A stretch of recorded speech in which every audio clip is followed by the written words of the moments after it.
What's up, Renegade Youth? You know who it is. It's MICAH Exotic. Give me my tigers. One at a time, please. I got Mickey. Hold on. One at a time. I got Mickey. I got Terry. What's this one? I ain't going to kill none of these two because these are my favorite. I've been raising them since they was tiger kittens, cats. You know, if you were at the Orchards Mall, you probably held them. It cost $400 per. Actually, I had one of my tigers made into a blanket as well. This will be on sale later for, oh my God, almost lost my, this will be on sale later for $462,746. Yeah, this was mittens. He had a good pair of mittens on him till one day he didn't anymore. Anyway, like I said, at the very end of these, you can come pet them. Man, oh man, I look good. I can't tell if I look good, but I think I look good. Anyway, so with that, we want to welcome you to Renegaid. What is Renegaid? Who knows right now? Because it used to look a lot different than this. But we're here. We're in a garage. I got cats, tigers. They're not stuffed. They're alive. But with that, what we wanted to do, we want to have a little fun. Okay? Now, there ain't no Carol Baskins in this mug. Okay? If there was a Carol Baskin in this mug, you know what would happen? But no, we ain't talking about that. We're talking about forgiveness today. We're talking about love. We're talking about Jesus. We're talking about mustaches with brown marker drawn on your face. That ain't mine. That's yours. Anyway, but man, if we could love Jesus like we love tigers, we could love Jesus like we love MICAH Exotic. So with no further ado, I'm going to pray and we're going to play some tunes. Hey, actually, hold on. If you stay throughout this entire video, at the very end, I might show up at your house, drop you off some food, dressed like this, with a marker mustache on my face. I don't have a marker mustache. I'm saying there's a lot of people who've been doing them, and they look dumb. So, at the very end, we're going to be having a giveaway. Okay? What that giveaway is for you. Get some food. Get it in your belly. Okay? I'm done. Stay till the very end. I'm going to know if you didn't. At the very end, we're going to have something nice and fun. It's going to be nice and fun, nice and clean. Going to have some tigers. Without further ado, I'm going to bring up my cheetah girls. Come on up here. Come on up here. Just kidding, they're not cheetah girls at all. But we are going to do some music. I'm switching character. Dude, you do not drop my tigers. That was actually really funny that I called you guys cheetah girls. Anyway, the Cheetah Girl Worship album, 2020, quarantine edition. We're in a garage, but we also love you. We were like, hey, you know, we can't do Renegade, so we might as well do something fun, something funny, something all of the above. So with that, I'm going to pray. You guys are like, what just happened? We just went from talking about tigers and MICAH Exotic to worship music. You're dang right we did. You're dang right. Hold on, hold the phone. What are we doing right now? Yeah, we're doing worship. That's what we're doing. Put these boots right back on. Oh, gosh. Dear Lord, thank you for today. Thank you for the homies. Thank you for the ladies. Thank you for the cheetah girls. Thank you for tiger blankets and tigers. Thank you for markers. Thank you for cowboy hats that don't fit my head. But at the same time, God, we thank you that you love us. God, that even in our houses, our living rooms, our bathrooms, wherever we are right now, that we can tune in and truly experience you and your Holy Spirit. So, Father, I just pray whatever's going on in people's houses, hearts, minds, whatever, that they would just be able to truly be in tune with your Spirit right now. In Jesus' name we pray. It's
we just thank you today that even though living looks a little different, God, even though living feels a little different, God, no matter what, that you're still God. That our days maybe are just not what they used to be, or our time. But I pray today that we're more challenged and we're more inspired to live a life that matters. Because our time's short here, but with you it can last eternity. So God, we thank you for that. In Jesus' name, amen. Can you invite my friend Grace up here? Give it up for her in your living room, in your shower, in your car, whatever that is. Just start putting your hands together. Slow clap, slow clap, slow clap. And Justin too.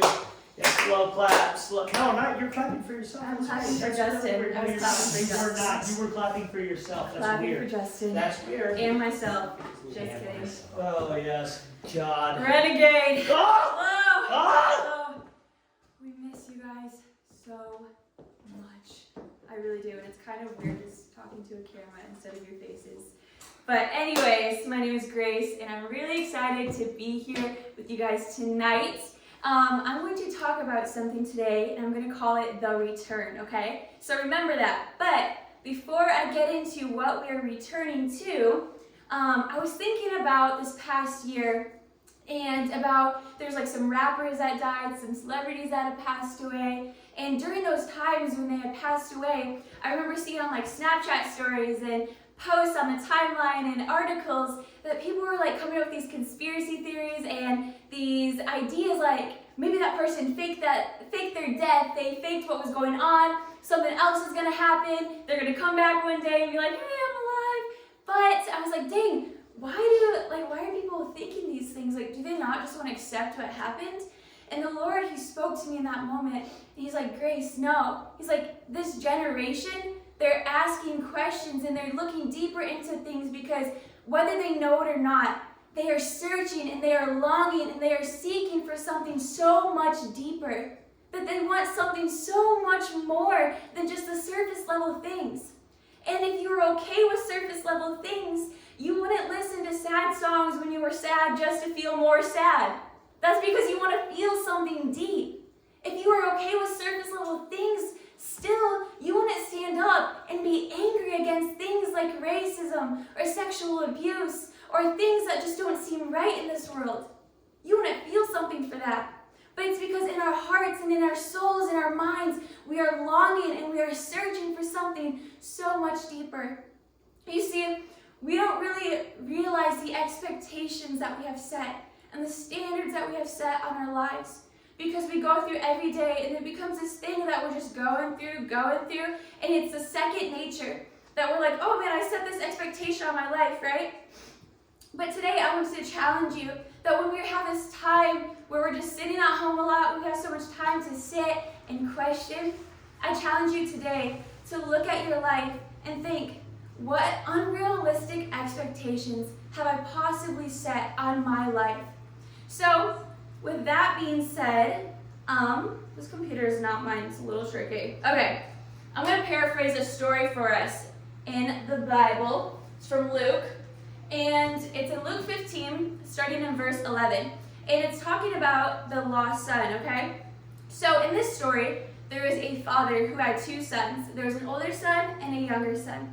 And the younger son goes to his dad one day, and he's like, you know what? I want my inheritance early. I want my inheritance now. I want my money. Everything that comes with it, I want now. And so the dad's like, okay. So he gives him the inheritance, and then the son, he goes to another country, and it says that he went to this other country to have a wild life, to have an extravagant life, to spend this money, go to wild parties.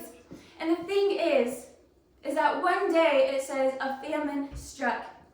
And when this famine hit, he lost everything. Absolutely everything. The money, the popularity, all of it was gone. And so, in the blink of an eye, it was all gone. He didn't even have food to eat. He was feeding pigs just to get by. And he sat there in this time when he had nothing but who he was. He sat and he realized, he was like, man, home I had comfort. Home I had a father. At home, even the servants get get a plate of food. At home, I had so much more with my Father. And he comes to this realization that the things of this world no longer mattered, that he just wanted to be home with the Father. And so he makes this decision in his heart. He's like, okay, I'm going to go back home to my Father. I'm going to apologize for everything I did. And so he gets up, he leaves the country that he was in, and he goes back. And I'm going to pick up in Luke 15:20. It says this. But while he was still a long way off, his father saw him and was filled with compassion for him. He ran to his son, threw his arms around him, and kissed him.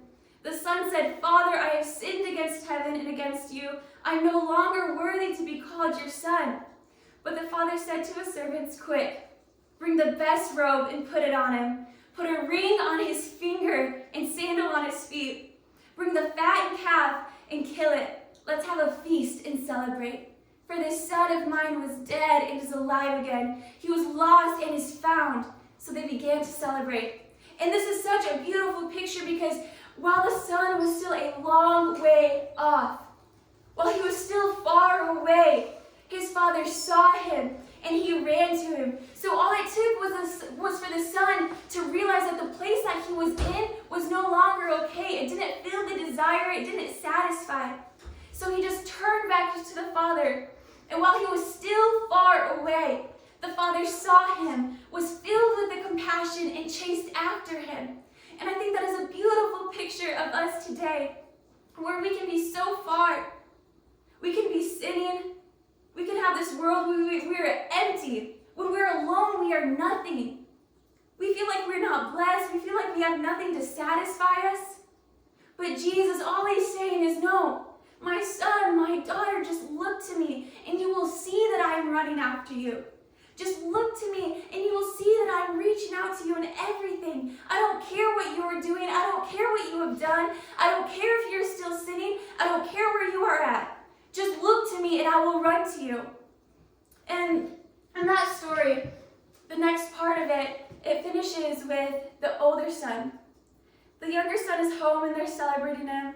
And the older son is out in the field, and he hears this celebration and this party. And he asks one of the servants, he goes, what is all this noise for? Like, what is this party for? And the servant says, your brother is back. We're celebrating. And the older brother, he grew angry.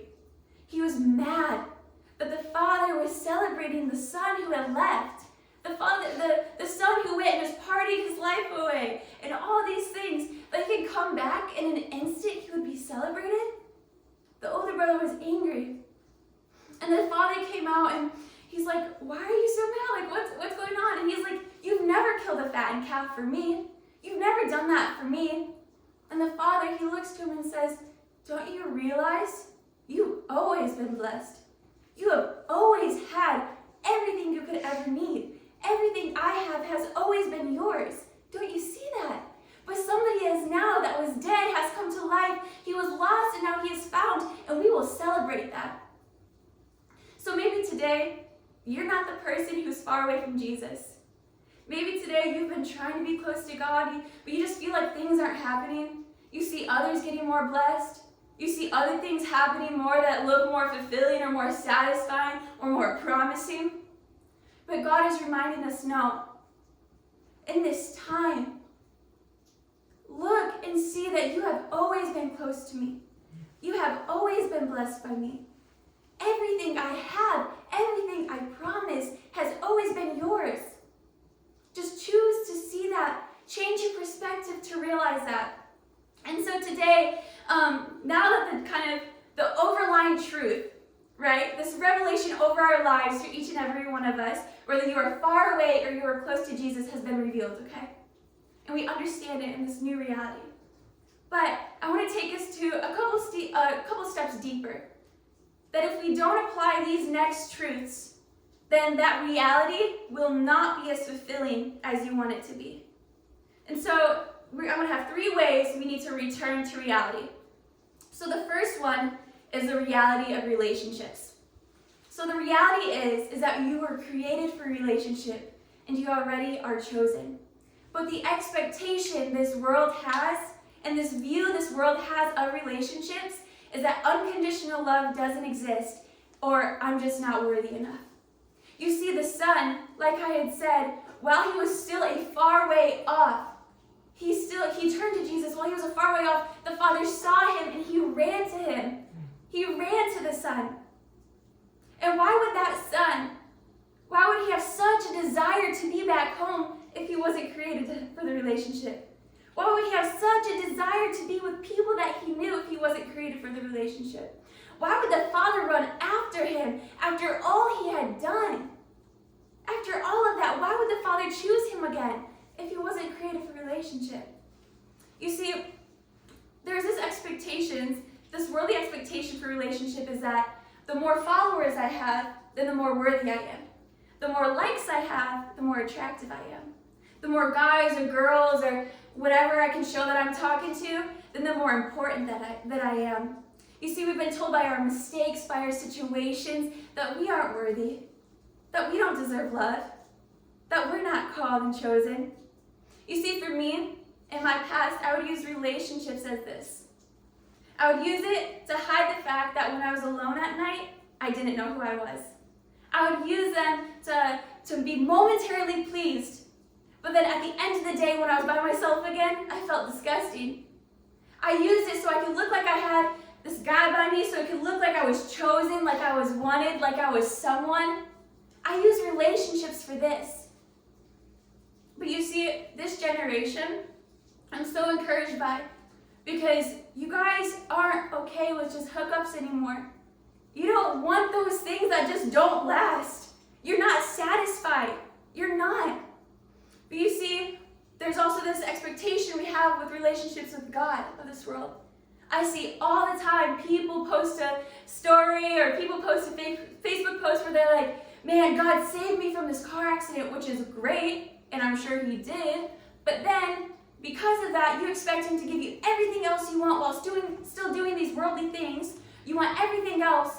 And then you're like, God, hello, where are you? Didn't you see me shout you out on my Facebook? Didn't you see me put you out on my story? Like, God, where are you? And it's so crazy to me because in this real world, if I had a friend that only came to me, that only shouted me out, that only talked to me, that only wanted me when I gave them money, if I gave them things, if I did things for them, then I'd be like, no, that's not a friend. And a lot of you are the same. I see people switching up so easy, talking about people on their Snapchat stories, on their spam accounts, like everybody sees those things. But it's because we're all searching for something deeper, but we don't want to be the one to go deep. You see, in James 1:6, it says this: just make sure you ask empowered by confident faith without doubting that you will receive. For the ambivalent person believes 1 minute and doubts the next. Being undecided makes you become like the rough seas driven and tossed by the wind. You're up 1 minute and tossed down the next. When you're half-hearted and wavering, it leaves you unstable. Can you really expect to receive anything from the Lord when you're in that condition? And so like I was saying, we're in and we're out. We're up and we're down. Because if we're not wholly in one thing, then we will always be unstable. We will never have that fullness. Yeah, you can post about him then and he sounds great, but if he doesn't get you what you want, doesn't give you what you think you need, then you're saying his name, but now it's to curse him, now it's to blame him. But when you're in and out, it says, how do you expect to receive anything from him? You see, there's this reality of relationships that you are chosen, that you are wanted. But for that reality to be your reality, you have to realize that you are chosen by him and you have to choose him back in everything. So 3 ways we need to return to reality. The first one is the reality of relationship with the Father. The second one is the reality of freedom. So, the reality of freedom is this. Freedom comes from when you accept that you are forgiven and that he is enough. But we have this expectation that freedom comes with independence and living your own way. You see, the Son, he thought that too. He expected to go out and have all this freedom, be so independent, have this wild life and be fulfilled from that. But in the blink of an eye, it was taken from him, and he was left with nothing. There's this story in the Bible, and it's about Adam and Eve, and I'm sure some of us have heard of them. But in the beginning, they were in this garden, and God gave them a beautiful, beautiful garden to eat everything from. But he said, one tree, do not eat from this. And so they had everything else, and then Eve, one day, there's a serpent that came along, which was Satan in the form of a serpent. And he tempted her. But I think a lot of us think that Satan told her directly, eat that fruit, eat off that tree. No. What he did was this, is he made her question who God was. He made her question what she was created for. He made her question his truth. He said, did God really say not to eat from that? Did God really say that would kill you? Did God really say that? And he began to have this, to put this doubt and these questionings in Eve's mind until she did it, and they fell from that. But I feel like that's us today too. Where the enemy, he wants to say, like, did God really say that your life is worth living? Did God really say that partying isn't okay? Did God really say that you deserve all these promises and that you are made for so much more? Did God really say that you should love everyone, even if they're different? See, the enemy wants us to think these things and have us doubt these things, because when we start to doubt who he is, then he knows we are one step further away from the freedom. We're one step further away from Jesus, and further away from fulfilling the life we were created to live. You see, with forgiveness, you don't have to carry the weight of the shame and the pain. With forgiveness, you don't have to live this life that is full of fear and anxiety. When Jesus is enough, then you don't have to be enslaved to the things and the opinions of this world. When what he did on the cross is enough, all this pandemic, everything that's going around that you can't control, it's just like this shield that gets put around you, and things just bounce off and bounce off. Yes, we're still affected by some things to some degree, but it's never the same. It's never the same amount, never the same amount of pain, the anger, the bitterness. Those things begin to leave, the fear and anxiety begin to diminish. You see, we have this thought that God wants rules and regulations and things to take away freedom. But he applies those things because he sees the greater picture. He sees the greater plan. And he sees it, and he's like, no, please follow this regulation, follow this rule, follow this command, because if you don't, then your freedom will not remain. It's not the other way around.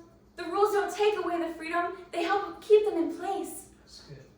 You see, if you want the freedom to be your reality, then you need to understand that he died on a cross for you, to carry all the sin, all the shame, all the pain.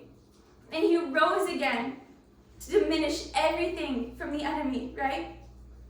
But to have that freedom, you can believe those things, but if you don't choose it daily, if you don't understand that daily, if you don't think about it daily, then that freedom will not be fully in your life. My friend Sam and I, we were talking, and she was like, I just feel like so many times this world, she's like, they want to just choose, like we were saying earlier, back and forth, they want to just choose, like, well, I won't lie, but since I'm not lying, then it's okay if I do this other sin because it just like kind of covers it up, you know? Like, it's okay if I don't kill somebody, right? That's great, I'm following God there, but I'm gonna go sleep around with a bunch of people and it just kind of covers it up. Because it's not like I'm doing 2 sins, it's not like I'm doing a lot of sins, it's just some. And we have this idea that just some is better, but really, kind of yes, in the beginning, yes, like, it's great, some and getting to none, fine. But in the grand scheme of things, the freedom that we long for, that freedom that we desire, the reality of that freedom is that if you don't choose him daily, you don't choose all of who he is, then you can't have all of who he is. That's good. 3 ways to return to reality. Number 1, the reality of relationship. Number 2, the reality of freedom. And then number 3, the reality of fullness. So the reality is this: depth takes dedication. But we have this expectation that if I don't experience it in one moment, then it's not good enough.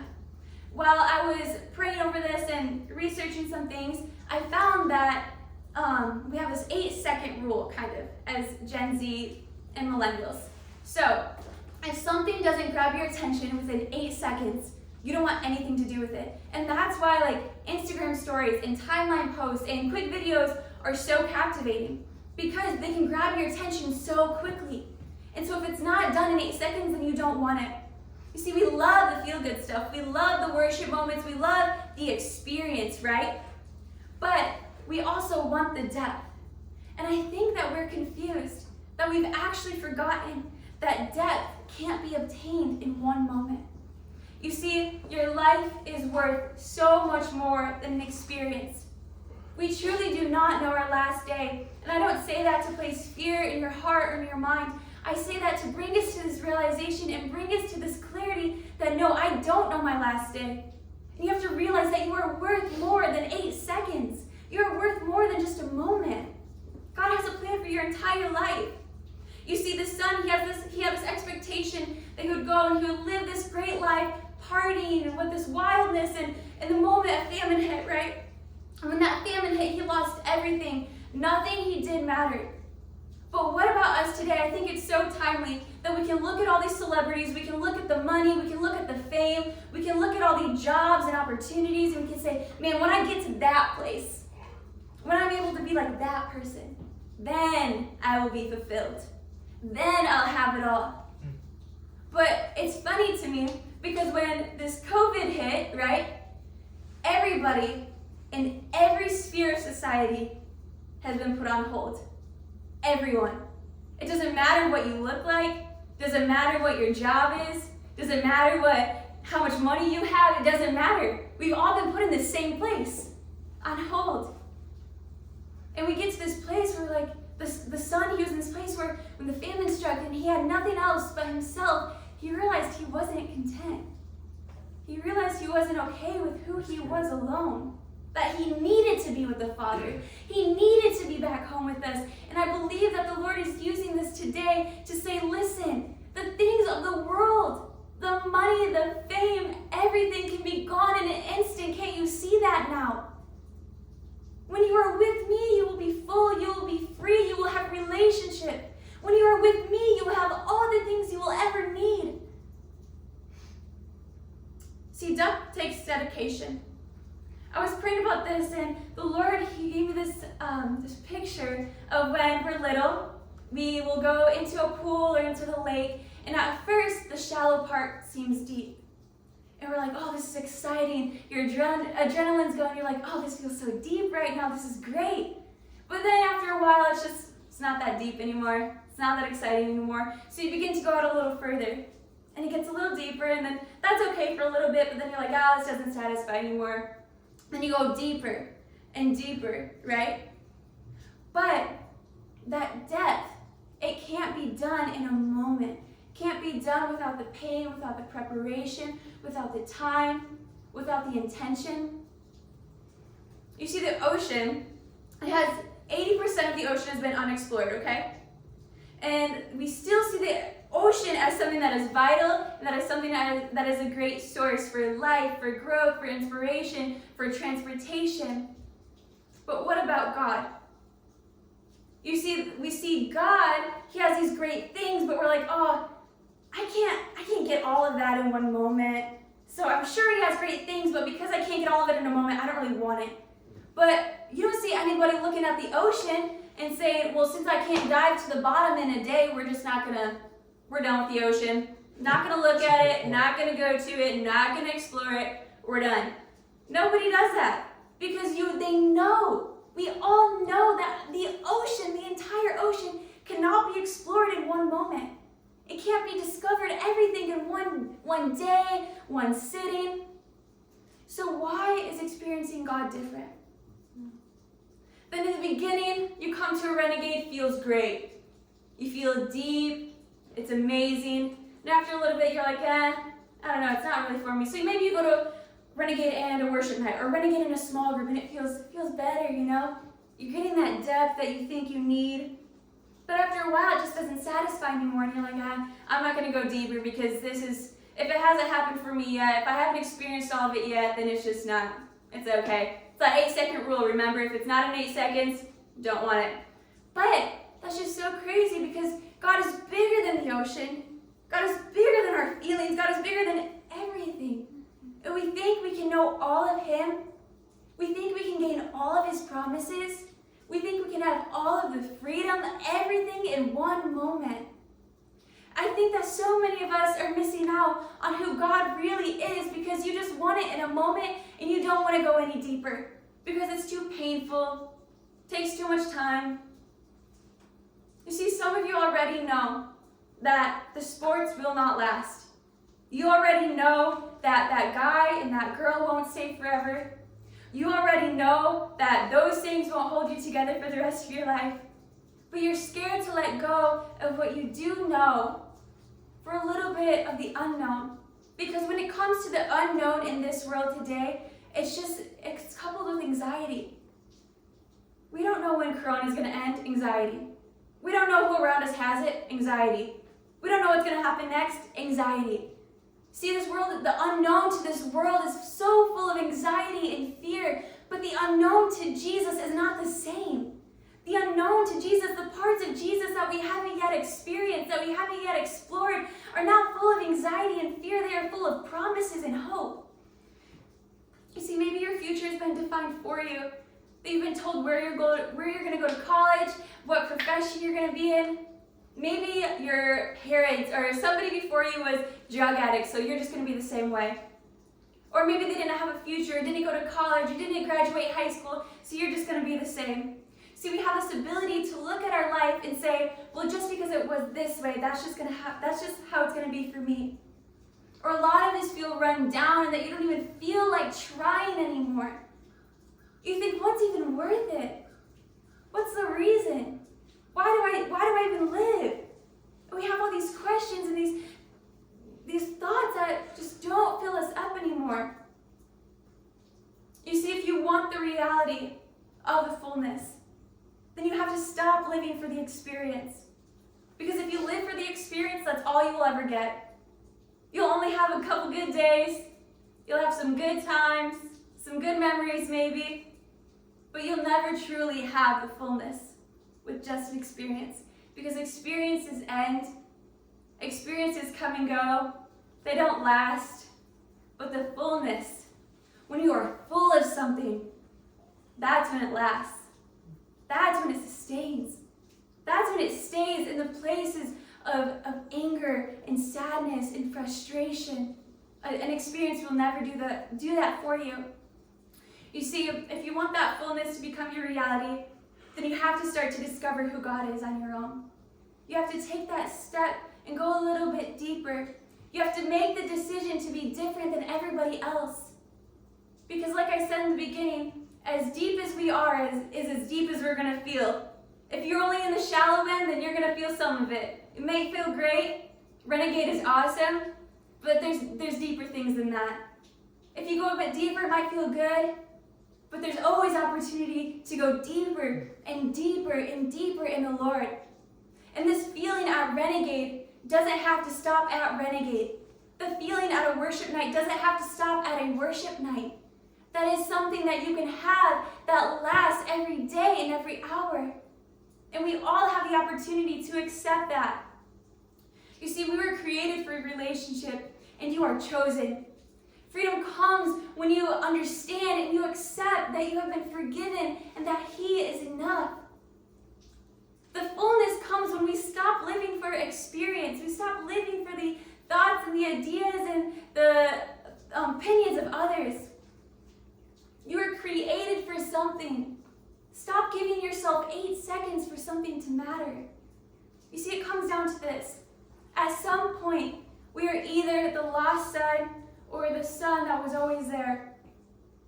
But in both places, you're able to realize what really matters, right? The lost son, he realized all the things of this world didn't matter.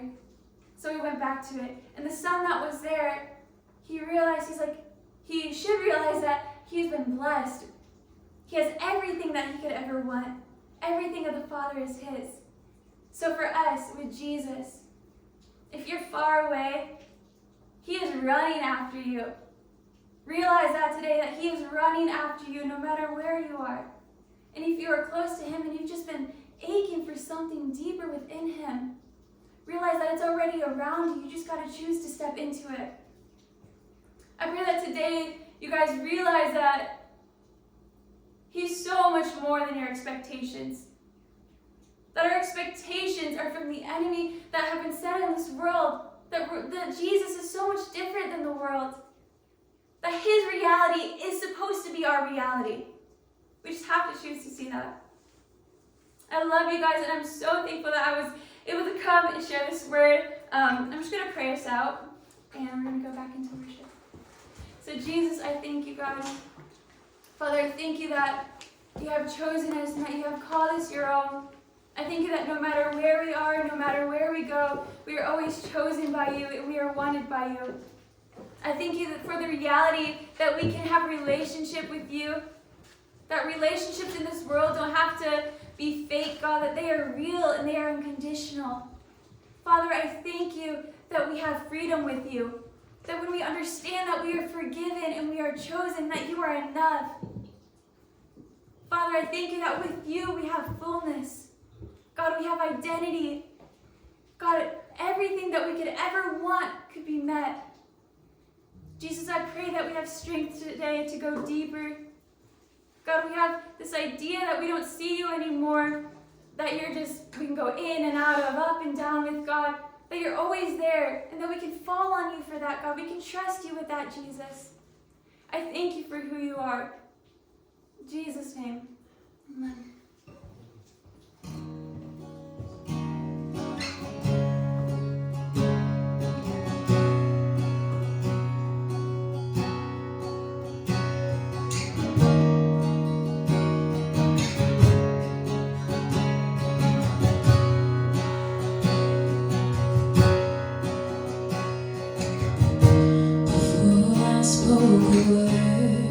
You were singing over me.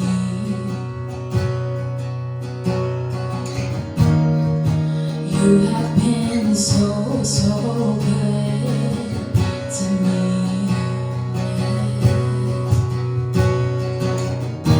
Before I took a breath, you breathed your life in me.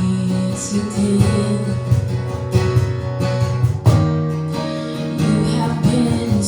So kind to me, oh, and oh, the overwhelming, never-ending, reckless love of God. Oh, it chases me, now fights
I just felt like while Grace was talking, I just felt specifically to pray over 2 people right now.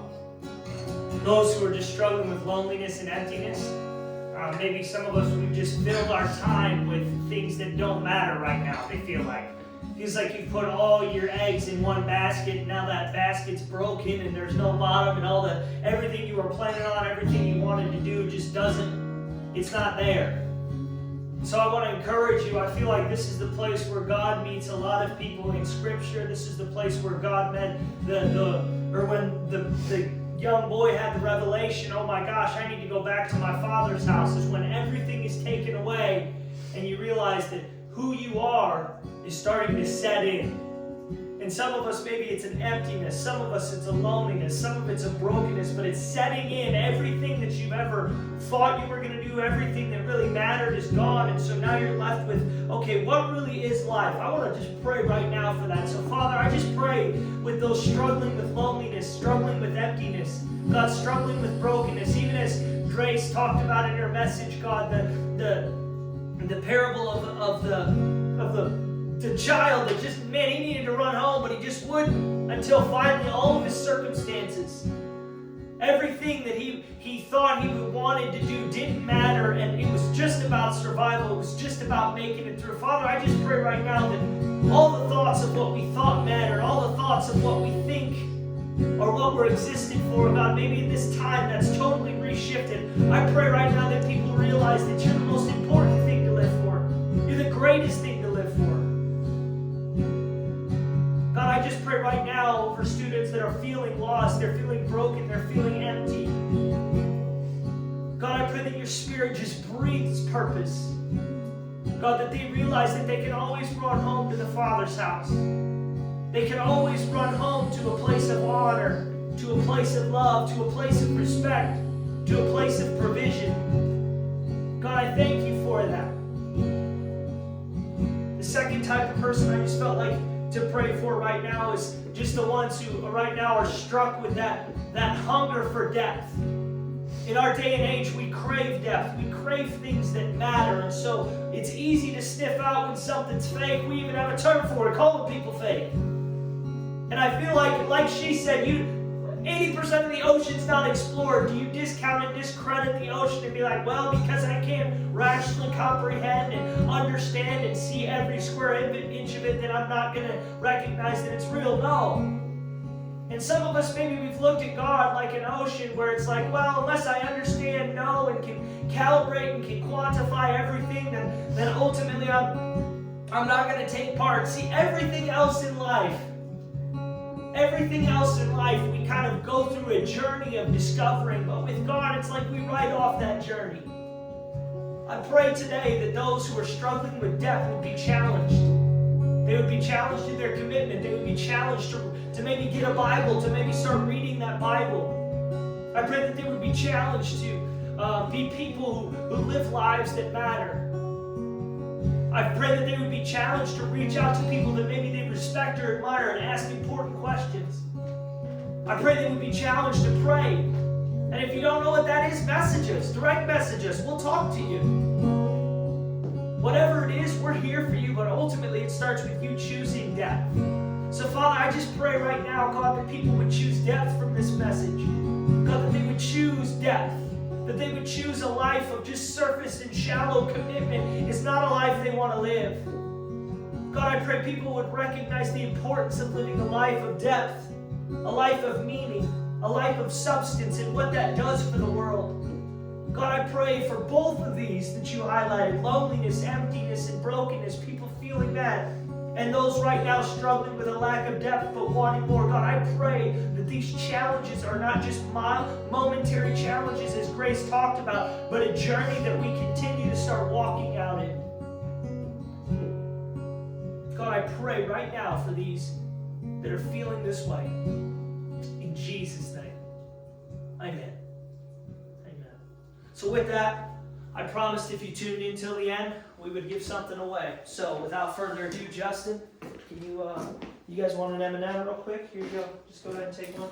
This is Sam. She's obsessed with M&Ms. This is Alana. She is M&Ms. I have I don't even know what that means. Anyway, I like M&M's. You want some M&M's? You did great, Grace. Good job. No. Why didn't you catch any of them? You didn't catch any. Justin, here you go. No? Micah? Yeah. Oh, yeah. Oh, gosh. You guys really are bad at catching these. Oh, yeah, I know you counted that, but who cares? Oh! So here's the deal. Some of you guys are asking, why do we have a jar of M&M's? The right question. Can I have a tiger? Oh, yeah. Oh, get your back. Sorry. Anyway, why do I have a tiger? Why do I have M&M's? Why am I MICAH Shepline? MICAH Exotic today. Because this is all I can do this month, because Renegades, obviously. But anyway, and I know I got to get your attention. You know she talked about the 8-second rule? I literally am the 8-second rule. Anyway, so what this is, I know some of you guys are probably logged off by now. Some of you guys are going to miss out on me, MICAH Exotic, being Uber Eats for you. But guess what? I hope you did. I hope you did. Well, look at these eyes. Look at the eyes on that thing. See it? Anyway, but what I'm saying though is this. I want all of you guys to text this number, 269-924-0909, and I want you to guess how many M&Ms are in this jar. Okay? 269-924-0909. At the end of this video, write it down somewhere else. Don't exit out of my video. 269-924-0909. The one person who is closest to the total amount of M&Ms in this jar, guess what? I am your Uber Eats. I keep losing some of these. These actually are really good M&Ms. You want more? No, they're a little frozen. They're a little cold.